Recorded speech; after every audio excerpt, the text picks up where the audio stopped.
invest time and energy in identifying who you are as a clinician, as a person, and defend that like hell.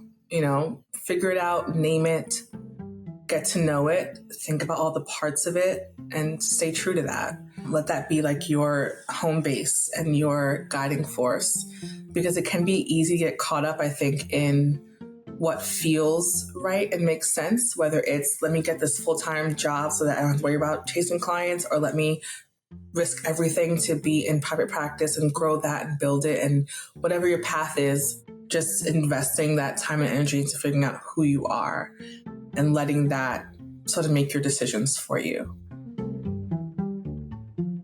This is Herd Business School, where we sit down with private practice owners and industry experts to learn about the business of therapy together. I'm your host, Michael Fulwiler. Marriage and family therapists are the unsung heroes of healthy relationships. My next guest is here to change that. Dr. Racine Henry is not only a skilled marriage and family therapist, but also a passionate educator and the founder of Sankofa Marriage and Family Therapy. With a PhD from Drexel University in couple and family therapy and years of hands-on experience, Dr. Henry is a trailblazer who's transforming the field.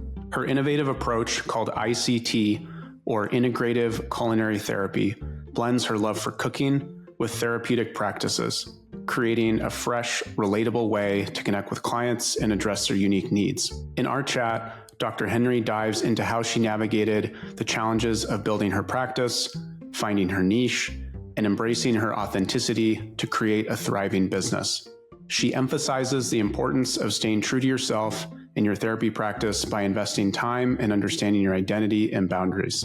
We explore the power of thinking outside the box to build your caseload and grow your practice by diversifying your offerings. This conversation is all about professional and personal growth as therapists, helping you stay curious and refine your skills to better serve your clients. Now, let's dive into my conversation with Dr. Henry.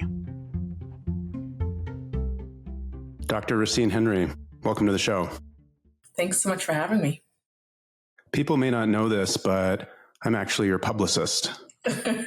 Yes, my poorly paid publicist. Actually not on the payroll yet. Not there, no. It's an unpaid internship. Thank you. Yeah, you're doing good work. But in all seriousness, we connected on Twitter a few years ago, I think, and have become friends. And I just really appreciate you and grateful for you coming on.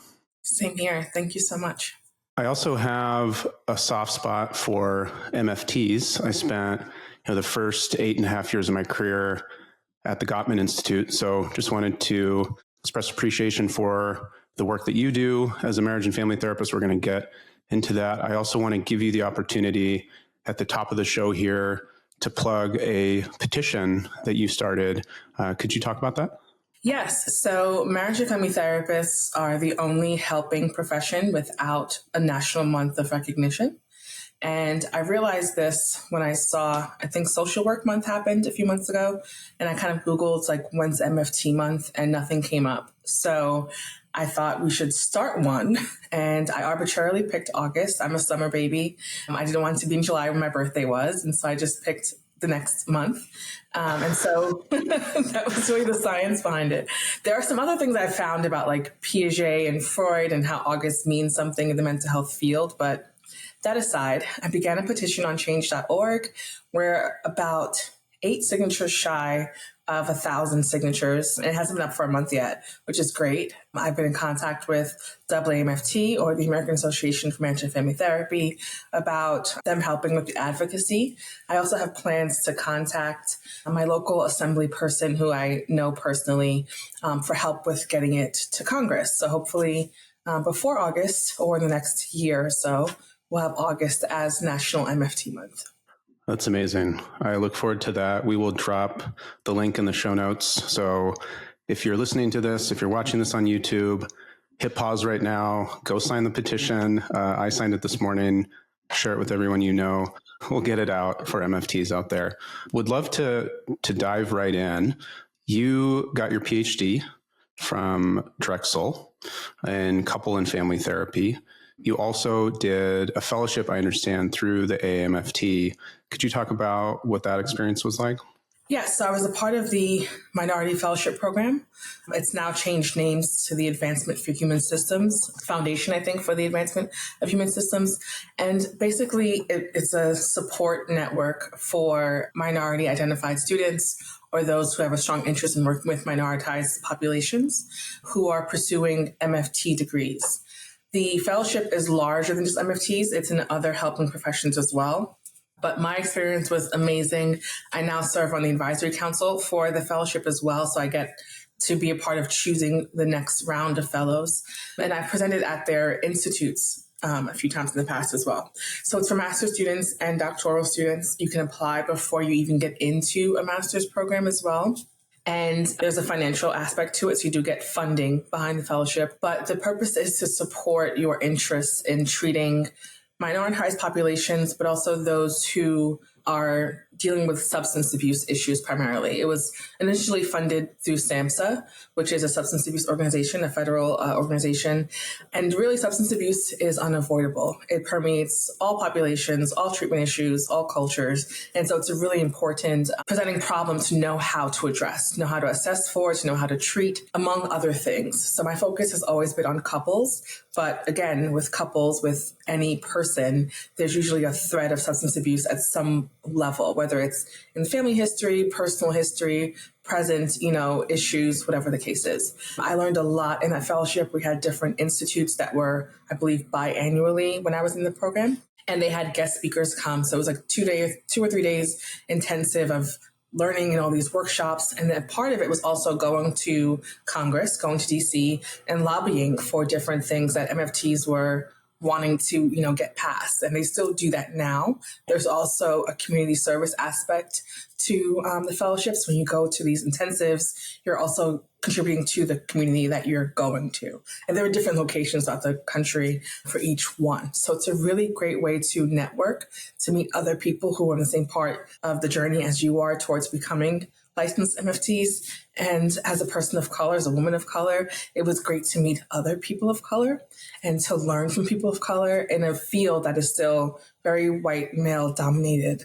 And I think it was one of the best parts of my doctoral experience for sure.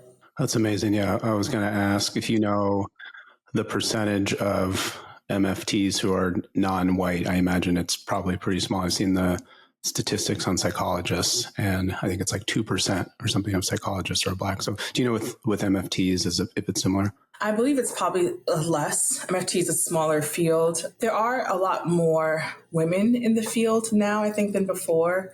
And I think it's also good that we're having a lot more men of color as well, and people who are non-binary, people who are from, sexual minorities or gender minority populations. So that's really great because that's how we sort of be more culturally competent and get true diversity happening.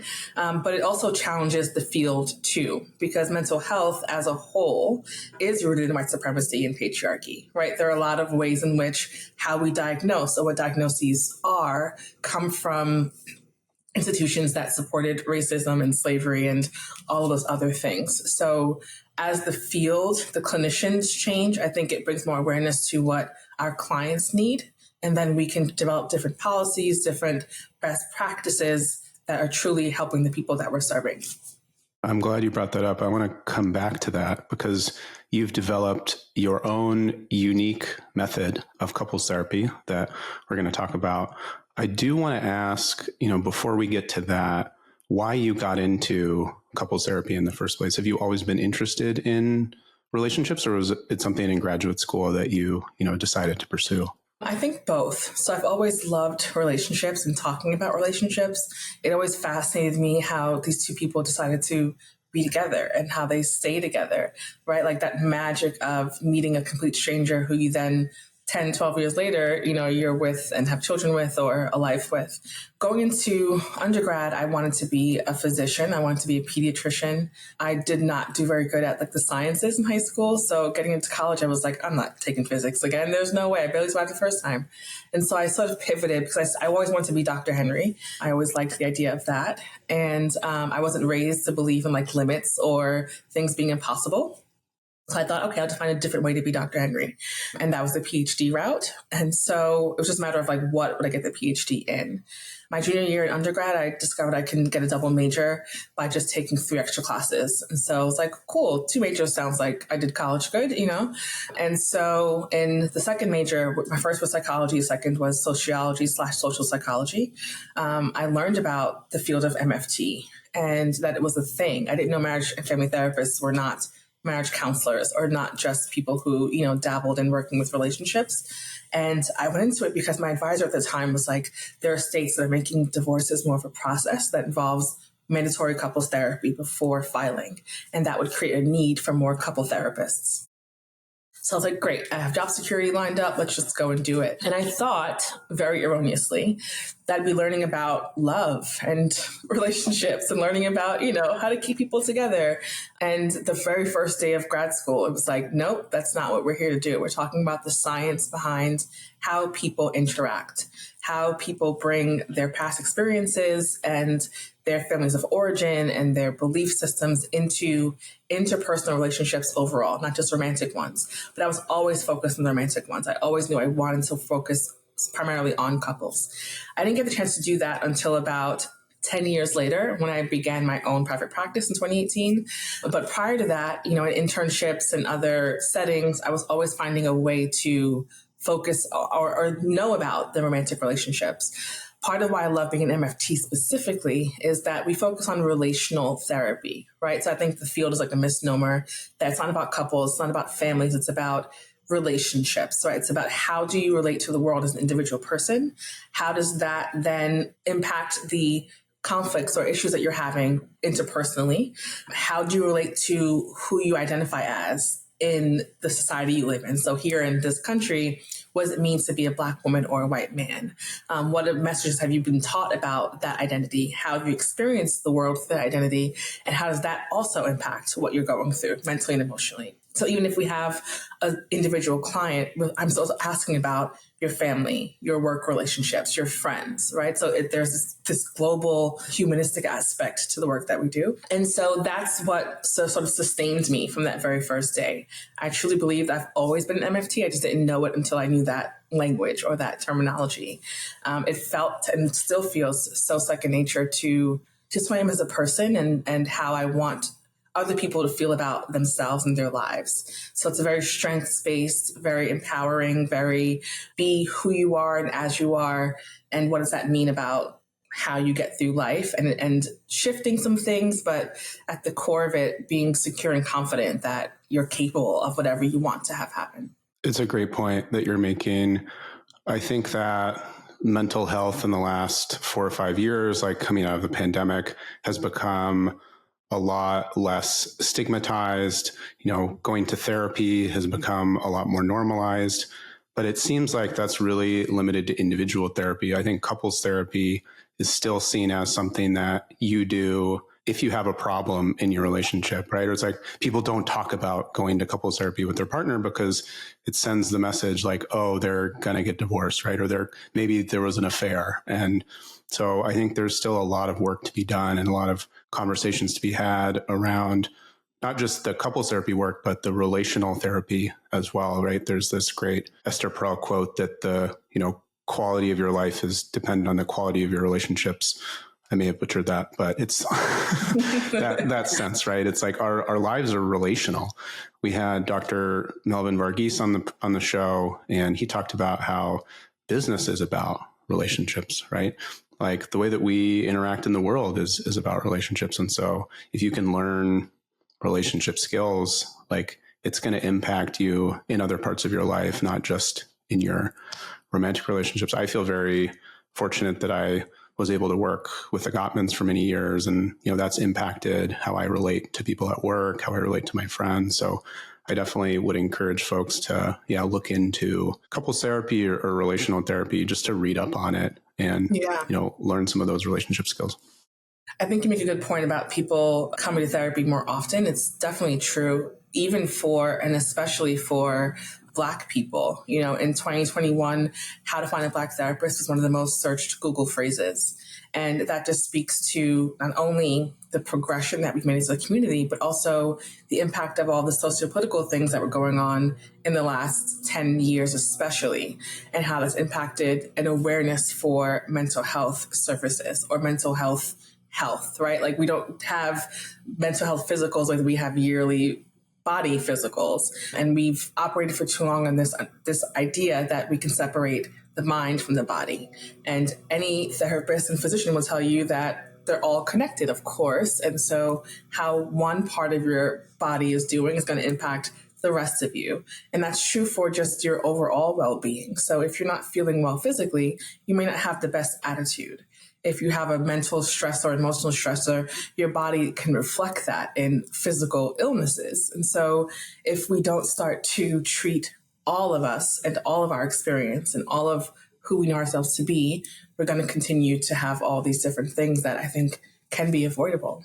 Definitely. And just one more point here, and then I want to move on, is that my understanding is the number one thing that clients bring up in individual therapy is relationship issues and challenges, right? That's like, if not the biggest stressor, one of the biggest stressors. So as a therapist, doing some trainings, learning about couples therapy and relationship therapy, so you can start to apply some of those skills in your individual work as well. Of course, like referring out when needed, but I think it just makes you a better clinician as well.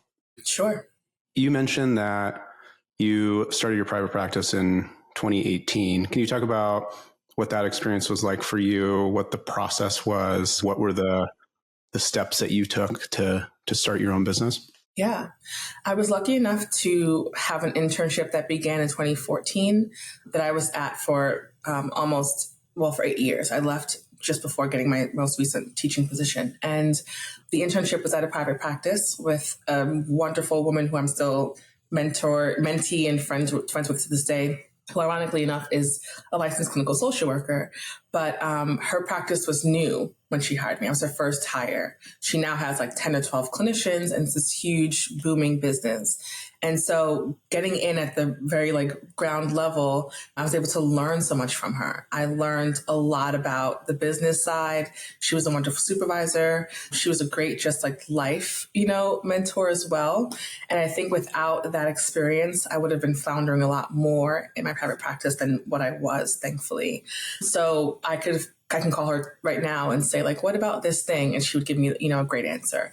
But I was also able to see how it happened in real time. I saw her get audited by insurance companies all the time. I saw her struggle with having to meet payroll, but also having to pay her own bills and keep lights on. I saw that when we grew and she rented a new space, what that cost meant, and how legal things with health insurance laws, how that trickled down to what we did with our clients in real time. So the EHRs that we use, or electronic health record systems that we use, people that we brought in to do trainings. I now go back there and do trainings. I now go back there and supervise other clinicians as well.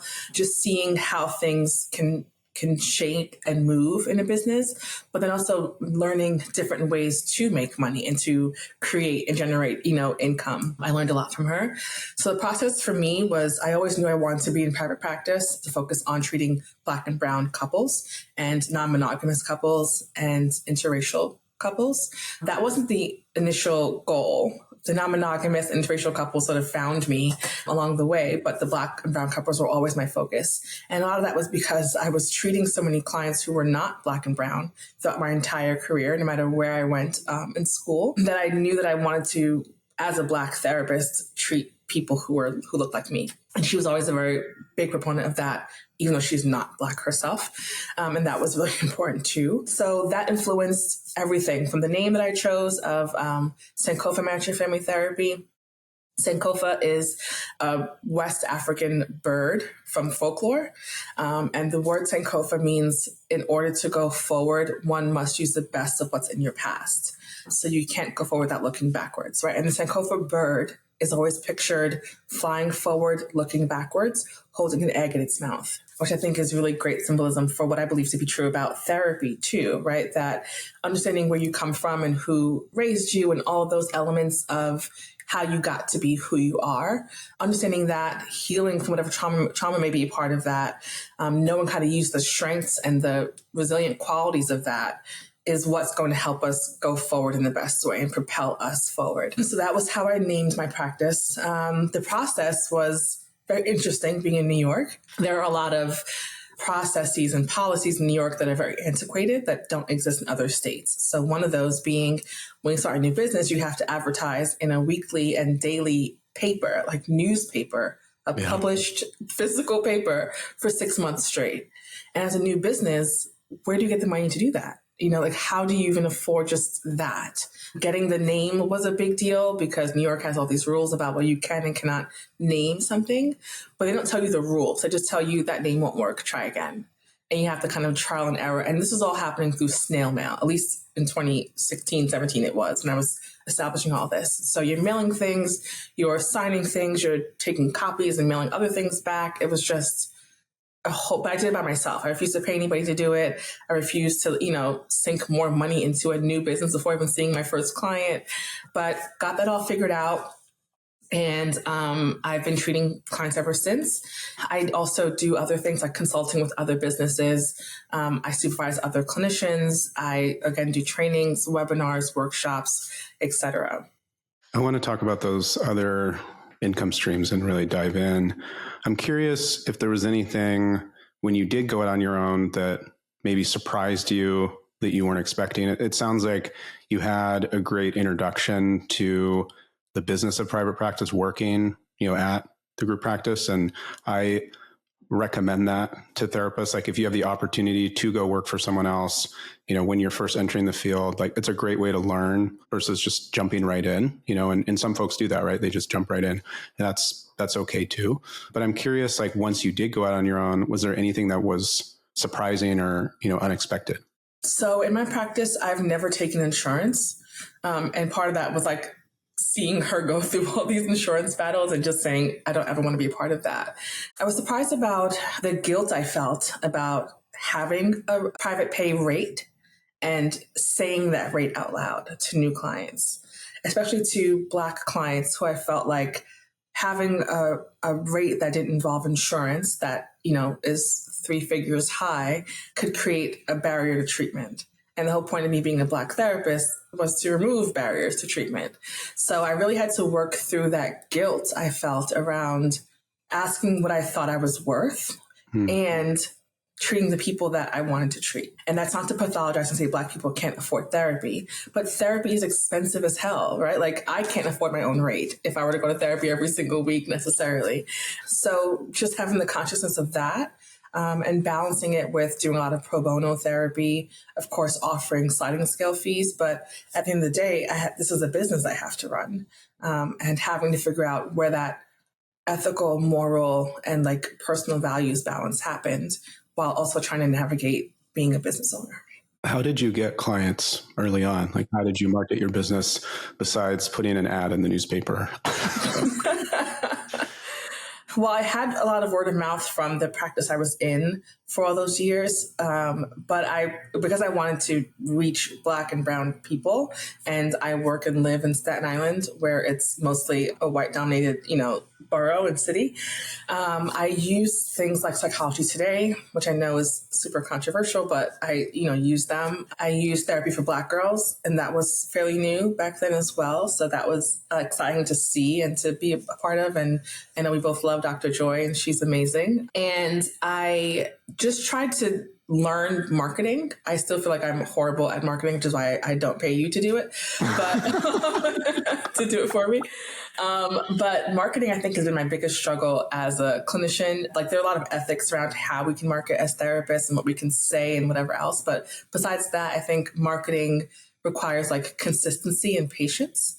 And I'm not a very patient person. So I like have ideas about things I want to do and I want to do it tomorrow. And so I've had to learn of like creating a timeline for things and, rollouts and how to be strategic about when and where and to whom I market. So over the years, word of mouth has always been my biggest marketing tool, but doing things like interviews, being involved in popular media has been really helpful. So I've been in different publications, over the years, and that's helped generate clients.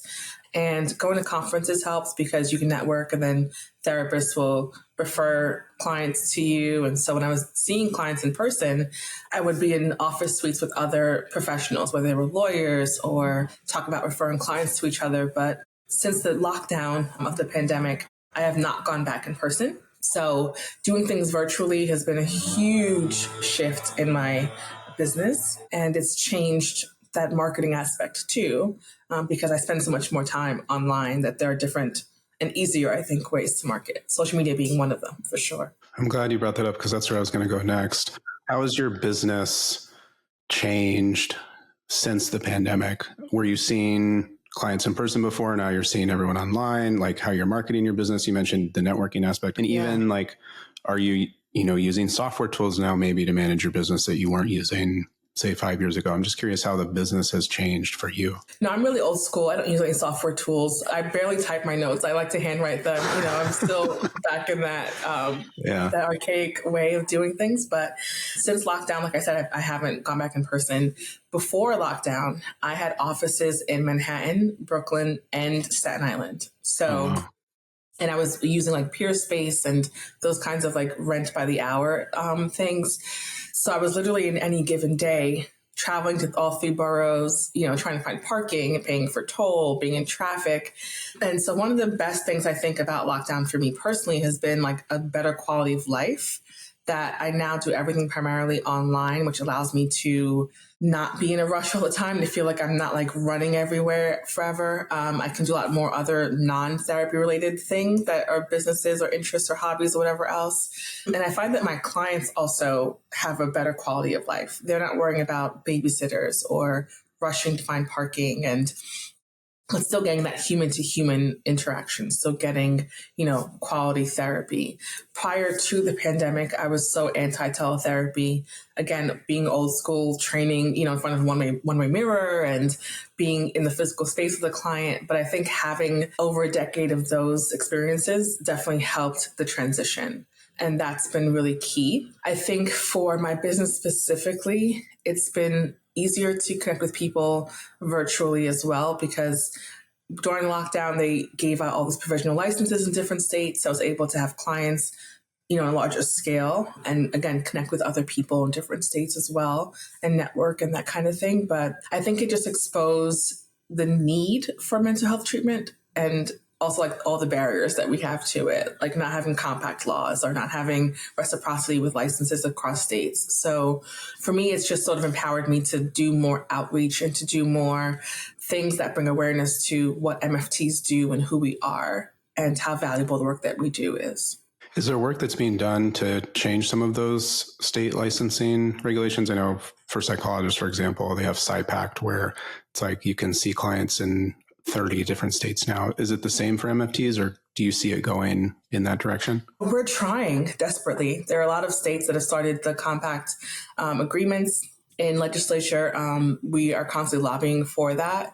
It's difficult because there are some states that are larger, like California, who operate somewhat independently from other states when it comes to licensure requirements and all those other pieces of it. So I don't see it ever being like a nationwide compact, but I do think that there are steps being taken and advocacy happening to, lessen some of those barriers, because some states have very few therapists and others have so many therapists. So if we had some state line crossing, I think it would benefit the clients more than anything else. So you've developed your own unique method of couples therapy. I mentioned this earlier. It's called Integrative Culinary Therapy, ICT. Could you talk about that, like how it came to be? ICT is my second baby after my daughter. Integrative Culinary Therapy is, I talk about it in this way of like, I'm so sort of in shock that it's like a real thing and people are, doing it and liking it. And it's of course effective because I created it. But again, another irony of my life is I was always a big enemy of evidence-based models, right? I thought like the manualizing and the structure of it was just so limiting and not true to the dynamic quality of being a human being. But here I am developing an evidence-based model, right? So the basis of ICT is about treating Black couples. And as I was talking about before, about identifying the unique needs of populations and then having methods and practices that fit those populations, right? So ICT for me is that. I think Black people and Black couples, especially, I think Black couples love differently and have different needs that don't align with Eurocentric ideals or Eurocentric standards of what a relationship is or looks like. And that's fine, right? We're all different people. It's not a matter of better or worse. It's just different and unique. And rather than trying to mold and shape that into some other norm, I want to highlight that and celebrate that as what it is. So in this country, with all of our history of slavery, of Jim Crow laws, of dehumanizing the Black family and demonizing Black mothers and blaming the ills of what we know to be white supremacy on Black people inherently being wrong or less than, I wanted to shift that narrative. And I wanted to create a way that Black couples can be oriented to therapy without feeling like this is not for me. This is not about me or meant for us. And that can happen in a multitude of ways. My way, though, is using cooking and food. I've always loved food and cooking. I've always been interested in cooking to the point of like almost going to culinary school for undergrad instead of going to a traditional undergrad. That's sort of another time, though. But in going to grad school in other states and being, by myself in this apartment multiple times, I started cooking a lot for myself. And I found that was like my way of expressing love to other people. I love feeding people.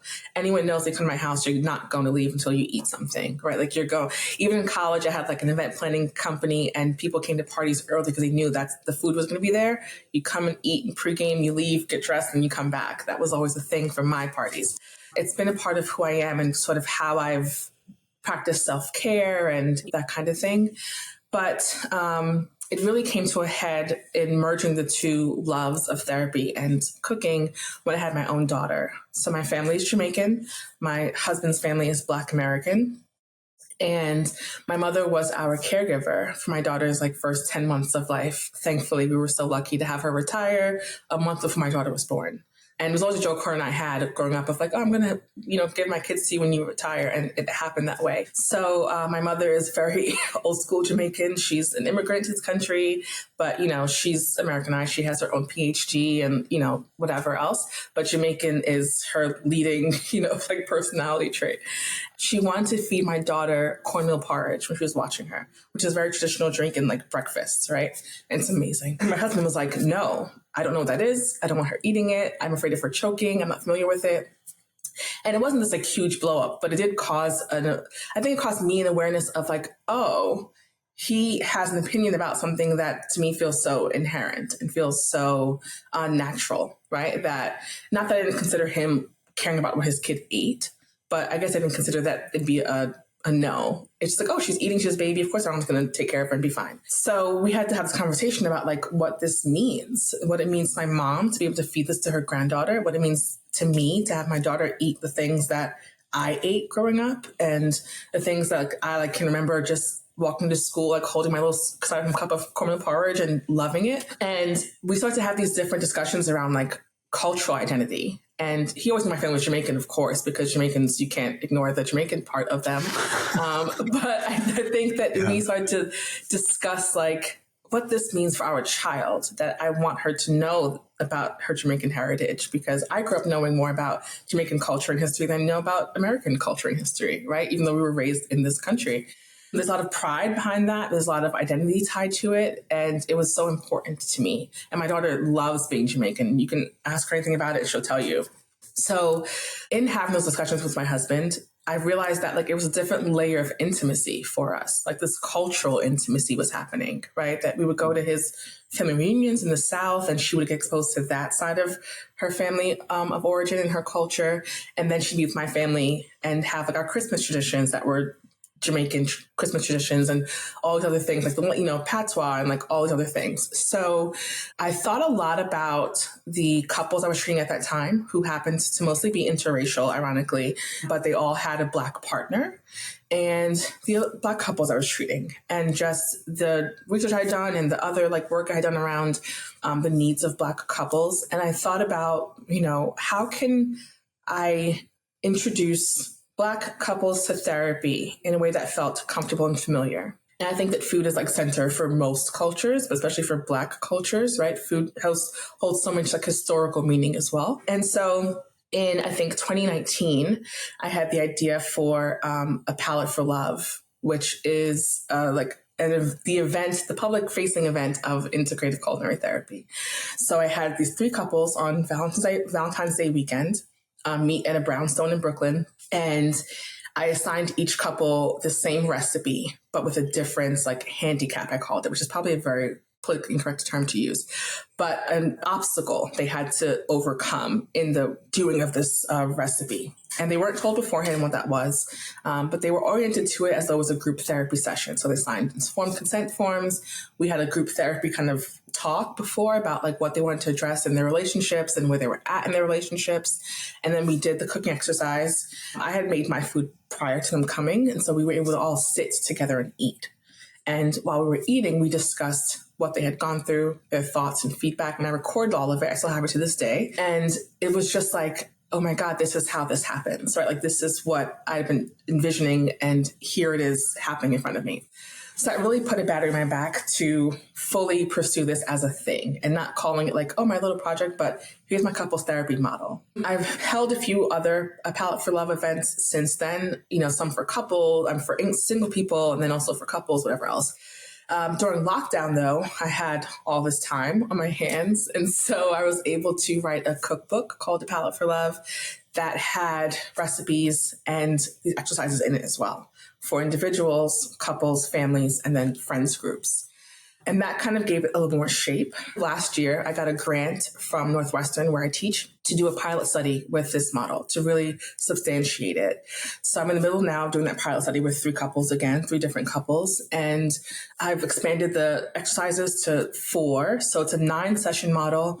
Every other session happens in a cooking space. And the sessions in between are just regular talk therapy sessions. And I'm recording all of these sessions and just hearing and seeing these people have these conversations, do these exercises, and just watching this thing that I created, happen in real time. And it's taking shape as it's happening. So in every session, I'm learning more about things I want to change, or if I were to train other therapists to do this, what I would want them to remember or think, or, just think about.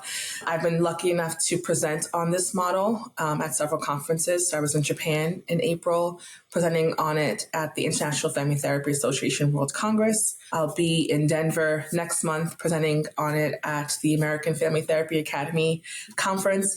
And in these presentations, I always include a live demo of the model, to have audience members come up and we do one of the cooking exercises. And so it's been really validating to see my colleagues and peers ask really insightful questions about it, but also get it and just be, so encouraging and positive about it.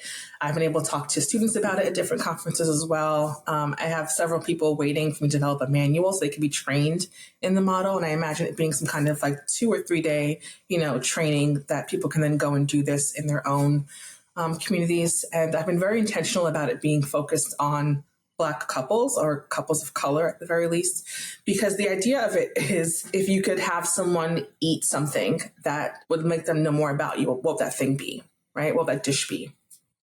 And to go a step further, if you had to make that dish, who in your family could you call? Who taught you to make that dish? Who can you not call to find out about a recipe? And so in learning more about who raised you, where you were raised, what they taught you about romantic relationships, we can then track how it's showing up in your current relationship. And then you can make these decisions about what pieces of this do you hold on to, what pieces do you change, how do you develop a cultural identity with yourself and your partner that's effective for both of you and the things that you believe in, and how can we do all that while cooking? So how can couples get in this habit of using that time spent cooking and eating to address their relationship? You don't have to, go and sit down in front of a therapist to do that. You can do that while making dinner. You can do that while having a meal out. And eating, I think, always makes people a little more relaxed. If you think about going to dinner with your friends, or you're open to any kinds of conversations, you have all these debates and you're just enjoying yourself. And so I wanted that environment to be what people experience in therapy. It doesn't have to be this sterile office of you sit there, I sit here, and we talk. That works too. That's a part of it. But it can also be in these really everyday, normal human moments that last and serve you in your relationship. And you develop habits of addressing problems, mechanisms for assessing how we're doing in the relationship, a way of having those conversations that fit seamlessly into your life together. I love all of this. You know that. I just think it's really amazing how you've been able to take something that you're passionate about and apply it to your work in a creative way, and to think outside the box, right, of maybe how you were trained or what you learned in graduate school of what therapy looks like. And to your point earlier about, these evidence-based approaches, right? Like that's what, as a therapist, you learn. But when you look at the research that's behind a lot of that evidence, it's often studies with in couples therapy, white affluent couples, right? So it's evidence-based for who, right? Yeah, right. Exactly. Right. So I think there's so much opportunity for innovation. And, I'm so glad that you're doing this, and I hope others, it encourages others to do the same. Thank you. Thank you so much. I want to talk about your teaching. So you've alluded to this. You're on the faculty at Northwestern. Could you talk about how you got into teaching? Was that something that you started as part of your PhD program and have just continued to do? Yeah, that's part of why I got a PhD and not another doctoral degree. In grad school, I had these three great professors at Valdosta State University in Valdosta, Georgia. Shout out to them. And they were amazing. They still are, right? I talk with colleagues all the time about how, I think that Valdosta just was the best and laid this amazing foundation for me as a clinician, but also a person, the kind of person, the therapist that I wanted to be, and all those things. And they knew I wanted to go to a doctoral program. And we talked about what would be the most advantageous program or degree to get. And it was a PhD at the time because PsyDs were new. And so it was you can get passed over for a teaching job if you got a PsyD over a PhD, whatever else. That was the driving force behind me getting that specific degree. And I knew that I wanted to teach always. And I wanted to be for others what they were for me in a very large way. So in my PhD program, I was able to do a teaching assistantship, which allowed me to teach in that school's, in Drexel's graduate program at the time. And I had a wonderful advisor then who kind of let me be at the front of the class, go do your thing. I'll sit in the back and, you figure this out. So that was great. And that's how I learn as a person. I love just kind of just jump in and sink or swim. And so before I finished my PhD, I was able to adjunct at a few schools. I worked for about 5 years at what is now National University, which is an online-only university in their MFT program, teaching both graduate and doctoral students. I went back to Drexel for a year to teach as a professor there. That was my first full-time teaching position, was at the school I came from, which was amazing to do. And I also adjuncted at Manhattan College in New York, and that was another great experience as well. So I came to Northwestern because they opened a virtual MFT program 2 years ago, and I was one of the three first faculty hired in the program. So we have our first class graduating this next month in 3 weeks. And it's been really cool to just see that evolution, right? I love getting into things when they're brand new and at the ground level of it. Teaching for me is really great. I think it's important to be close to the field in as many ways as possible. So part of what I do is I'm a site visitor for COAMFT, which is the accreditation on the education for marriage and family therapy programs. So I go to different programs and assess if they're upholding the accreditation standards of how you're supposed to be teaching people to be MFTs. And being a professor is another way that I can do that too. So I look at it as this cyclical model of what my clients bring into therapy informs my research, and then my research informs what I teach my students. So if we keep that kind of loop going, then we're always refining and improving things based on real people and real data in real time. Students are great. It's challenging to teach in so many ways, which can be its own podcast episode. It's definitely challenging to be in academia as a Black woman as well. at a school like Northwestern, which is one of the top 10 universities in the country. And so there are implications about that and expectations that come along with that. So I've definitely had a lot of traumatic and hard experiences teaching, but I do love it. I do think it's great to be able to share my knowledge and experience with other students. You come to my class to talk, and so you know what they're like, or what what it can be like. That was a blast. Yeah, it's really fun. It's really great to invite people that I know to come and talk to them and share their experience with them. And my goal is to expose them to whatever I can, that this field can be so expansive and it can be so dynamic if you go out and find it and you go out and do it. And so I talk to them openly about being a mom and a wife and being a professor and a business owner and going to conferences and publishing articles and trying to balance and juggle all these things.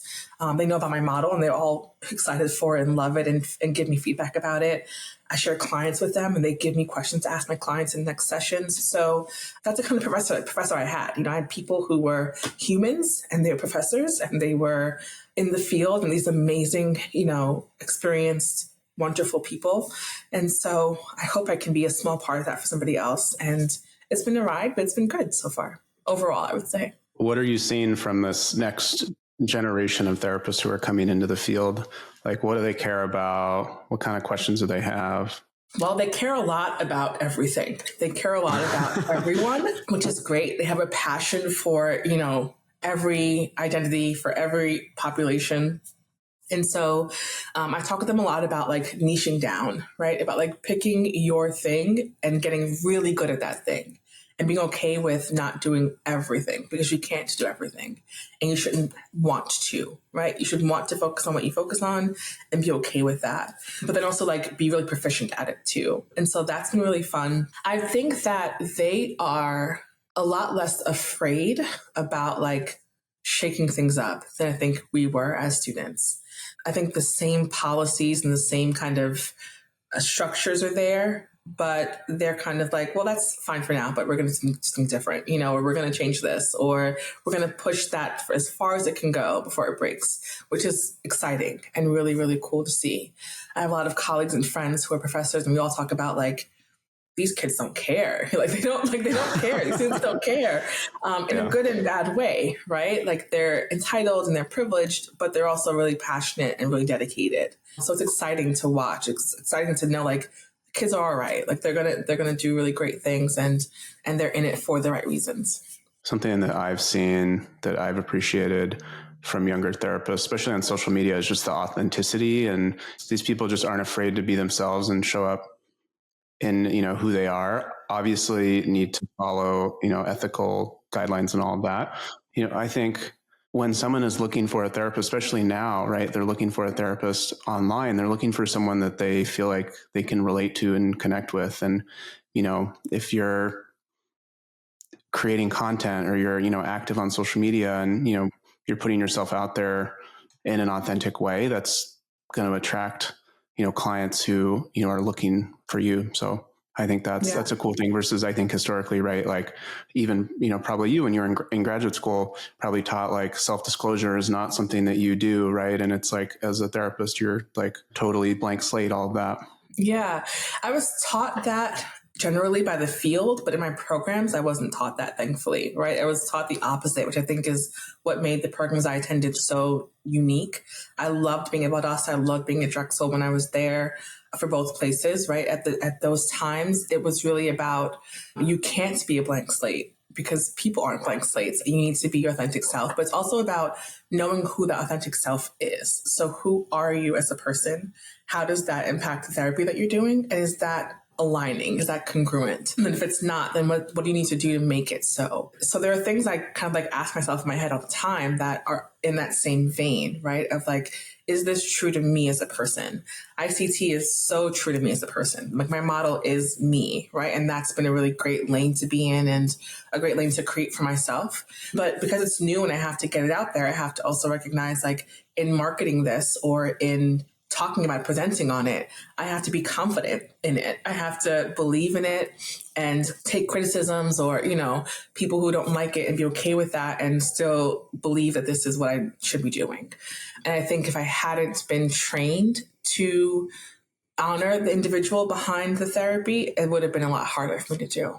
You also work with therapists who are new to the field as a supervisor. Could you talk about that and how you kind of integrate that into your business as an income stream? Yeah, that's besides teaching, it's another way I'd love to be a part of the field, is to help people find their identity. And again, I think I have like an old school mentality around it of like, okay, but you're doing that clinically, that's fine, but who are you? Right. And like, so I always ask them, like, what are you doing and why are you doing it? And if you can't answer those questions, then you probably shouldn't be doing what you're doing. So even if it's wrong, if you have a basis for it and a rationale behind it, we can work on that. Right. So I don't want you to be the therapist that I am. I want you to be the therapist that you are, but that has to be based on something. That has to come from somewhere. And the book knowledge is great. The clinical experience is great. You have to know how to meld the two things and how to apply the book knowledge in a way that is unique for you, because you have to be able to sustain it as well throughout your career. So I always encourage my trainees or interns or students, to give yourself grace and time to be new and to not know and to sit in that discomfort and to get very comfortable with the discomfort, but also to know that you're a person who can have limits as a clinician. You can say, this is my therapy office. Here are the boundaries for that. Here are the rules for me being your clinician. Take it or leave it, right? And that it's important to know and to establish as a way to practice ethically and to take care of yourself, to prioritize your safety first and foremost, whether it's physical, mental, emotional, so that you can keep doing this work, because this work is difficult. It can be draining. Burnout happens. I've been burnt out before. And so there are ways in which you have to maintain an awareness of what you need, to be willing to give yourself that and let other people be part of that too, and to give you that, but to keep it in perspective too, that you're not just a therapist, right? Like you're so much more than the work that you're doing. And if it's your identity, if it's all of who you are, then that's a problem too, that can become part of your downfall. And, as a therapist, if you decide to go into private practice, you have the opportunity as a business owner to design the kind of business that you want, right? I've seen you talk about online that just because you're a therapist in private practice doesn't mean that you need to grow your solo practice into a group practice and have this huge group practice and hire other, like, for folks that want to do that and that's their dream. I think that's great.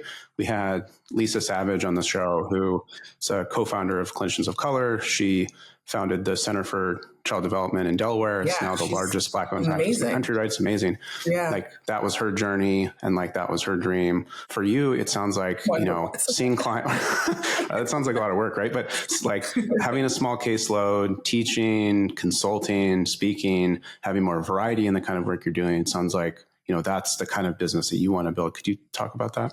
Yeah, that's me as a person. I never want to do the same thing every day. I never want to, the monotony never appealed to me.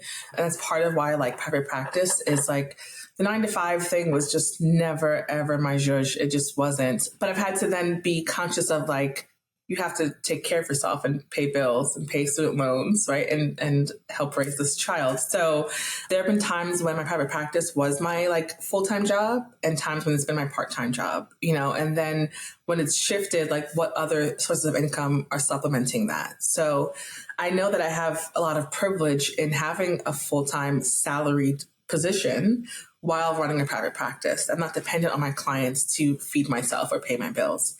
But because I'm passionate about being in private practice and being a clinician, and part of my job requires me to still be clinically active, right? I have to maintain both things. I have to get CEUs. I have to stay on top of my liability insurance. I have to renew my business license and all those things all the time. So it's not as harried as in the past when I've been really trying to get clients and really hustling to, make my licensure hours or to make a certain quota fee for service hours in a week so I can get paid a certain amount. But, things can change and shift whenever they do. So there's no guarantee. There's a cushion. There's a safety net of having a salary. And so I think that makes like marketing efforts or other things, less of a priority for me. But again, I still see it as my business that I still want to run and maintain. So there, I think like the ebb and flow of business in different seasons, like it's going to be summertime soon. People don't want to be in therapy when it's summertime. That's a concern for a lot of clinicians, because what do you do with that loss of income? Well, I have my salary still, so I don't have that concern, but I still want to think about how can I at least create different income that maybe isn't salaried, but workshops, webinars, whatever else that can supplement it, creating more passive income. So I have my cookbook, I have my couples planner / workbook called Better Together. And I'm working on developing like webinars that I can put behind a paywall that, again, would be more passive income. And that's something that I think I learned just like being on Twitter and talking to people like you who are more business minded than maybe clinical minded, to think about like that being a thing, right? Like, oh, passive income it works too. So yeah, it helps. One thing I hope that folks take away from this show is that there's not one way to build a therapy business, right? It's unique to you. And, you've talked a lot about your interests, and like the business that you've built for yourself is because of who you are, right? Which I think is great. We're coming to the end of our time. Do you want to do a segment? Sure. Great. So we call this segment the footnote. And my question for you is, if you had one thing that folks would take away from this conversation today, what would that be? I think for me, that would be to invest time and energy in identifying who you are as a clinician, as a person, and defend that like hell. Figure it out, name it, get to know it, think about all the parts of it, and stay true to that. Let that be like your home base and your guiding force, because it can be easy to get caught up, I think, in what feels right and makes sense, whether it's let me get this full-time job so that I don't have to worry about chasing clients, or let me risk everything to be in private practice and grow that and build it. And whatever your path is, just be congruent, figure out. You can only be congruent when you know what it is you're being congruent with. And so I think it starts with like just investing that time and energy into figuring out who you are, and letting that sort of make your decisions for you. Love that. Dr. Henry, thank you so much for coming on the show. How can people connect with you? You can find me at SankofaTherapyNYC.com. Sankofa Therapy NYC is also my Instagram handle. And I'm on TikTok as Chef Dr. Ray, which is my alter ego. My Twitter, I can never remember. I think it's Ray Renee 731. I can never remember that Twitter, but I think that's it. We'll drop it in the show notes here, so folks can find you. Great. Thank you so much. Thanks for having me. Thanks for listening to this episode of Herd Business School, brought to you by Herd, the financial back office for therapists. Visit the Herd Resource Hub at joinherd.com to support you in your journey as a private practice owner. And don't forget to subscribe on YouTube, Apple, Spotify, or wherever you get your podcasts. We'll see you in the next class.